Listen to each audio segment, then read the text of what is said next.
Welcome to MagicGatheringStrat. My name is Ted, and this is my project for the channel. Um, I started this project with the because a lot of people I see a lot of people online talking about how expensive Modern is, and how they can't get into Modern, or they're scrapping their ideas to get into Modern, and all that stuff. And it's true. A tier one Modern deck, or at least the ones that predominate the meta, are quite expensive. Somewhere in the $1,000 to $2,000 range. Even an inexpensive deck like Merfolk is $500. Boggles is $400. So there is a significant investment to be made. But I think that the point that a lot of people, when they make those complaints, is that you don't have to spend a whole lot of money to at least start in Modern, and then slowly build your way to one of the tier 1 decks. So this is what this project is about, and I decided to try to construct one of the Grixis decks. So that's why the project is named somewhat ambiguously Project Grixis, because I'm not really sure exactly where we're going to end up. One of the good things about the three Grixis decks, the Grixis Delver, Grixis Control, and Grixis Twin, is that they share a lot of common pieces, and so you can start assembling the deck, and then at a later point decide which way you want to go, or you could conceivably acquire the cards to construct all three and play the one that suits your liking at the moment, or the meta, or your particular meta best. So let's take a look real quick at one of the Grixis Delver lists here. This is from the SCG Premier IQ in Washington. And it's a typical list for Grixis Delver. The control version usually has Creeping Tar Pits, which this does not. And this is not running any cryptic commands either. But this is fine just as a starting point, just to take a look at the deck. And you see that a great deal of the cost is tied up in Scalding Tarns, which have shot up a lot recently. I guess this deck would have been probably around almost about $150 to $170 less a few weeks ago. Of course, Snapcaster Mage is also quite expensive, and if this was the control version, you'd have cryptic commands instead of, say, something like I don't know. You'd probably have maybe some fewer Thought Scours or probes, something of this nature, and that would add probably another $120 or so to the deck. So yeah, it's a daunting task, but let's take a look at. Well, actually, we're going to take a look at an earlier version of how I was building to it, and give a couple more details on my project. So initially, I wanted to do the project. By the way, these are paper prices right now. To do both a paper version and an online version of the project, and have like a blog type report of my progress in paper by playing at a local game store. But I've had to sort of put that on the back burner for now, because even though I have most of the cards, certainly most of the cards for the Delver version of the deck already in my collection. My problem is that the local game store that was hosting Modern events switched the day of the week that they run them, and it's no longer on a day where I can actually attend on a regular basis. So I had to decide to not do that. On the other hand, one of the things is that makes it quite easier to balance the two, the MTGO version and the paper version, since I can just ignore the paper version for at least for the time being. Maybe I'll revisit that at a later point. So this was a deck that I put together because I wanted to start at under $100, essentially basically $100. This turned out to be currently right now $94, $96, so it's $95. Almost exactly. And because of that, there's some certain things in here that obviously are not in that tier 1 version of the deck. We're having to play things like Shivan Reefs and Drowned Catacombs, Dragon Skull Summits, instead of the fetches and the Shocklands, since those are quite expensive in paper, and that would have certainly put us over $100. And $100 is quite inexpensive for a modern deck. And then that would puts us at about $27 in paper. But I ended up not going with this version on MTGO. My goal in MTGO was to get it somewhere between $25 and $30 in as an online cost. Because I wasn't very pleased. I did some testing with it. I wasn't very pleased with the way it was working, and I also figured out that when you look at the online prices versus paper prices, you start to find some large discrepancies in what certain cards are worth online versus what they're worth in the real world. So, for example, things like Drowned Catacombs, Dragon Skull Summits are virtually, nothing. They're, what commons are in paper Magic. Shivan Reef is $266 right now because it's part of Standard, but and which is approximately what it is. I think it's about $2 in paper. So it's a relatively similar price versus, say, a Steam Events, which in the paper world is somewhere around $13 to $14 right now, and but a MTGO Steam Event is only a couple bucks more than a Shivan Reef. So I decided not to go with this and reconstruct the deck slightly differently. And this is what these first this is version 1 of the deck, and what these first few games are going to be using. And I'm going to pull that up. Do I have MTGO running? No, I do not. I'm sorry about that. Let me just log in real quick. And I'll bring it up.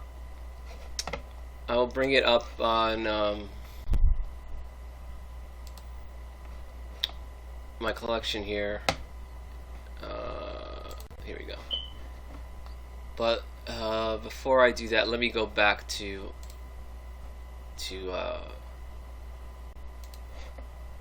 this here, and we will zoom that out. No, wait, no, this is the wrong one.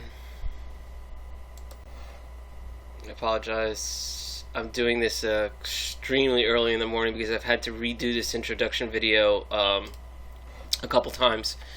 So we're at $30 online, and one of the reasons, by the way, for that is that you'll see a huge variance in online prices of cards, day to day, week to week.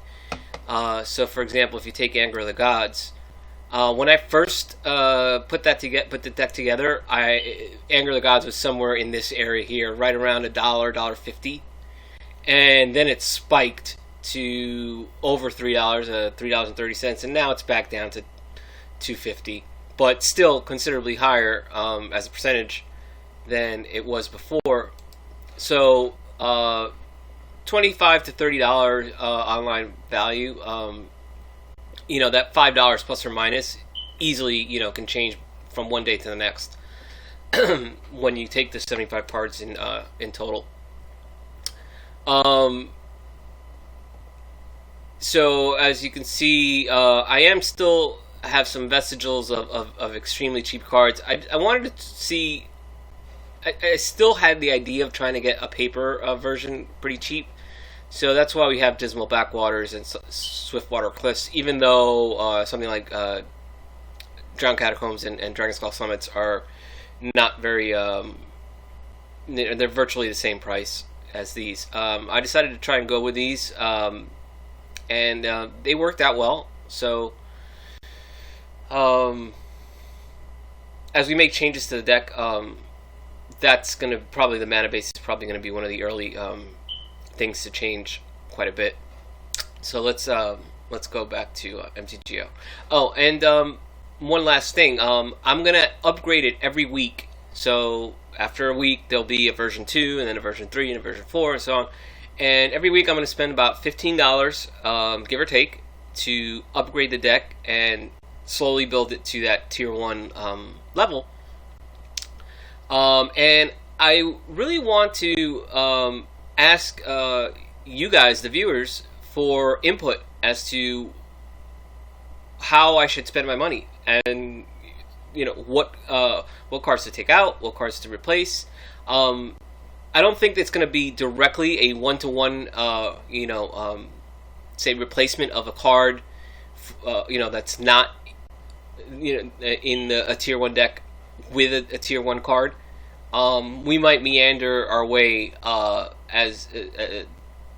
towards that tier 1, just to make the deck work a little bit better, so that because at the same time we want to have fun, and winning is part of fun. And as an example, Culligan's Command is a great card, but by itself, it needs other things around it to make it work and synergize with the rest of the deck. If I had to say pull out,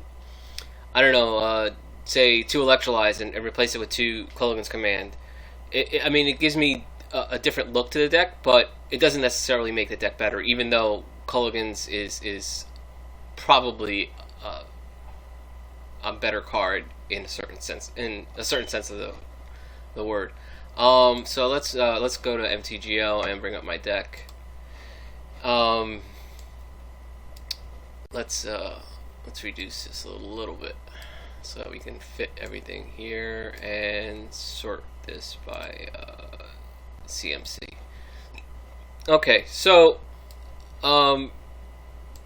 here's the deck, and there's certain things in here that obviously are not in the tier 1 deck. There are no Typhoid Rats in any version of Grixis Delver that I know of, or at least any serious version, but they do serve a purpose in my deck. There's a couple cards here. There's these 2 Sirens of the Silent Song, which I just kind of dropped them in there because they were part of the original basic cards that you get when an MTGO account. I basically felt I needed another creature, and I wanted something that flew, and this was in the colors, and it has a pretty neat ability. I don't think I've sideboarded it in very often, but it's just there. It's probably going to be one of the first cards to get cut. At the same time, there's other things in the sideboard that are quite good, like Rending Volley, but I don't think I've had any occasion to use it. And actually, I'm gonna go over the sideboard first, just because it's smaller. So we have a few extra counter spells to bring against things like burn, and sometimes against if I feel it's necessary against a control deck, or I might swap some of these some of my other counter spells for these in certain situations. Vampiric Link is there as a way to handle a large creature, or it's really really good against Eidolon of the Great Revel. Dragon's Claw for burn. Pyroclasm and the Anger of the God for things like elves or tokens. And Smash Smithereens for if we need to get rid of any artifacts, affinity, I guess. I thought about Vandal Blast, but I decided just to go with Smash Smithereens for the time being. And then now the main deck, we're running 22 lands. We have to run 22 lands because we have no fetches, and even though we don't have any spell that costs more than 3, other than the Anglers, but you virtually never cast Angler for its usually any more than 2. A black and 1 colorless, and then you double away 5 cards. Maybe you spend 3 mana and double away 4 if you want to get it out a little earlier. But I really don't count that as a 7 mana costed spell. And we're only using 2 Anglers because, again, since we don't have fetches, we're not gonna be able to put out a very early Delver most of the time. Like an easy 90 to 95% of the time. You're not going to get it like even a 3rd or 4th turn Angler out. So we do have 22 lands, as I said, because we have no fetches, and as a result, it becomes an issue sometimes not having the right color land. That's really usually more of an issue than not having enough or lands. It's you might be missing a red source or a black source in a game, and when you really need it, since we can't manipulate our mana base with fetches. We're running, I believe, main board 13 creatures. I have 4 Young Pyromancers, 4 Delver Secrets, 3 Rats, and 2 Anglers. The Rats are there as a way to keep an early pressure creature off our back, or something large from attacking, since it has Death Touch, and it's just another way to get rid of it in case we don't draw a Terminate, or we can't counterspell it before it hits the board. These actually turn out to be quite effective in giving us some tempo, buying us some time. We have some removal in the form of lightning bolts. We typically use these more to get rid of things than to just try to burn out our opponent. Although there are occasions where we'll use them to finish off an opponent. Also in removal we have 4 Terminates.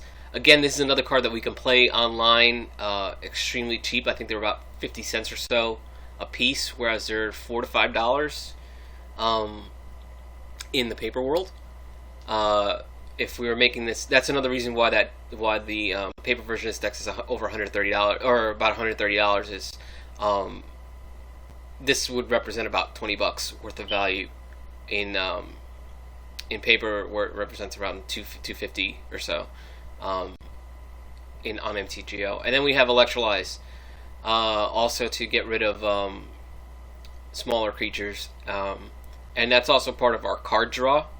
So Electrolyze allows us to draw a card.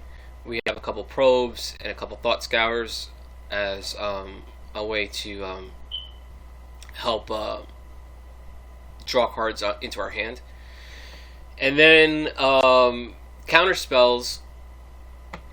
I'm running 2 Counter Squalls and 1 Negate. They do main board.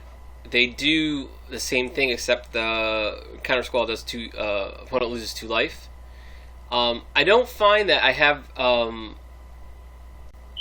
that much of a problem casting Counter Squall versus Negate. Of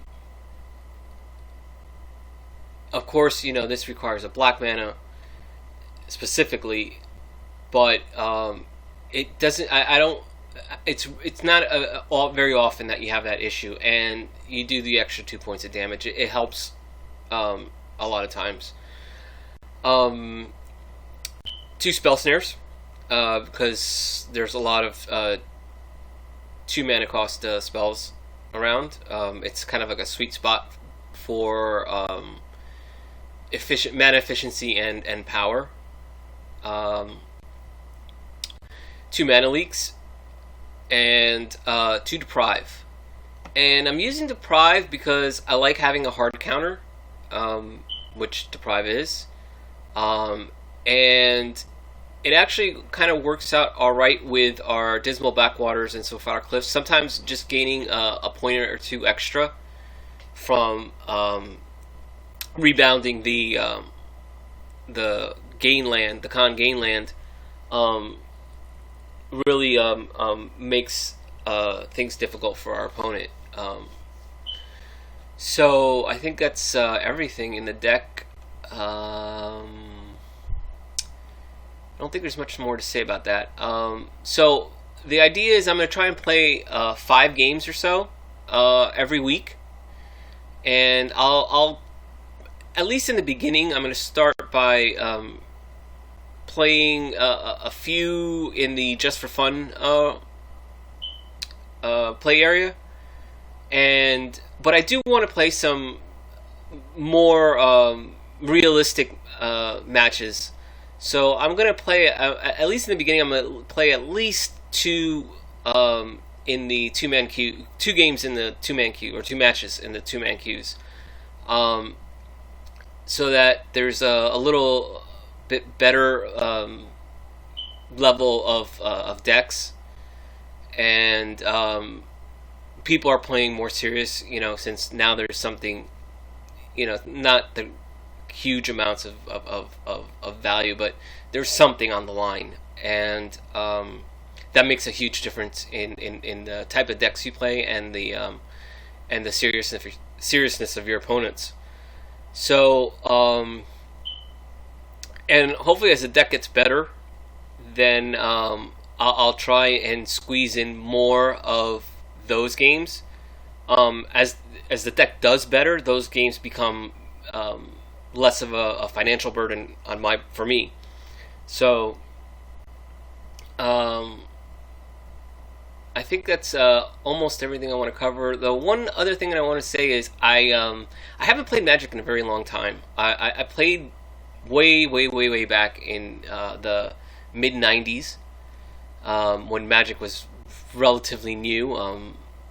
Revise was still being in print when I started, and I stopped in I think it was 96 or 97, and then I never played again really until just recently, and I'm still getting used to MTGO. It's quite different than playing live, at least for me.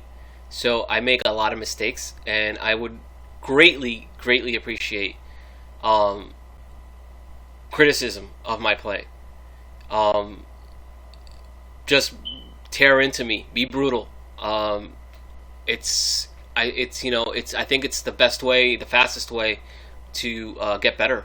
Obviously, you know, you guys will have hindsight of watching the video and knowing what's going to happen, but point out every single mistake or you know, bad line that I've taken, and tell me why, because that's going to improve my game. And I think that's about it. It's quite late in the morning, or quite early in the morning, however you want to put it, since I had to re-record this video for like the 5th time. I keep having audio issues, and hopefully at least this one will have, I think, a correct aspect ratio, since I fixed that problem. So please be patient with my early videos in terms of quality. Hopefully that will also improve as I go along. And thank you for watching Magic Gathering Strat channel. And hope you like my videos and hit the like button. It'll get me on the main channel probably sooner if you do. Thanks a lot, and have a good day.